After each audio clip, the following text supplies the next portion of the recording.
સમગ્ર ગુજરાતમાં ચોમાસાની શરૂઆત થઈ ગઈ છે। સ્વાભાવિક છે કે વરસાદ પડવાને કારણે જિલ્લાઓના મુખ્ય રસ્તા ઉપર ખાડા પડી જાય,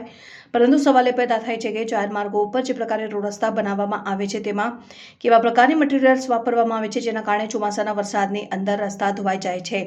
તેવી જ પરિસ્થિતિ ગોધરા શહેરના ગીધવાણી રોડની ચોકી નંબર 6 સુધી મસમોટા ખાડા પડી ગયા છે, જેના કારણે મુખ્ય માર્ગ ઉપર અવરજવર કરતા રાહદારીઓ વાહન ચાલકોને ભારે હાલાકી વેઠવી પડી રહી છે।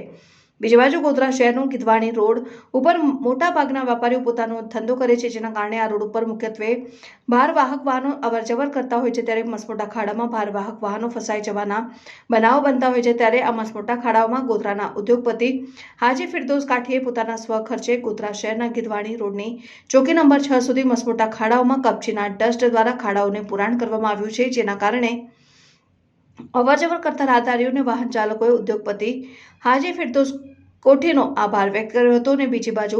સવાલ એ ઉત્પન્ન થાય છે કે ગોધરાનું સ્થાનિક પ્રશાસન ગોધરા શહેરમાં જે પ્રકારે રોડ રસ્તાઓ બનાવવામાં આવે છે તેમાં કેવા પ્રકારનું રો મટીરિયલ વાપરવામાં આવે છે તેનું ઝીણવટપૂર્વક જો તપાસ કરવામાં આવે તો ઘણું બધું નીકળી શકે તેમ છે, કારણ કે દર ચોમાસું આવે અને રોડ રસ્તા ઉપર મોટા ખાડા પડી જાય છે તો તેની જવાબદારી છે કે તે લોકો ખાડાનું કામ ન કરે અને રાહદારીઓના મામૂલી જીવની પરવા કરવા માટે આવા ઉદ્યોગપતિ મેદાને આવીને રોડ રસ્તાના ખાડાઓ પુરાવે તે ખરેખર જિલ્લા પ્રશાસન માટે બહુ શરમજનક બાબત। આજ રોજ મને ખબર પડી ડોક્ટર ગીધવાણી રોડ પર મસમોટા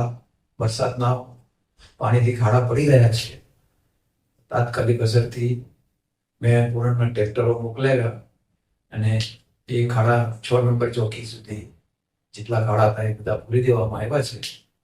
અને ડોક્ટર ગીધવાણી રોડના રહીશો મારો ઘણો આભાર માને છે।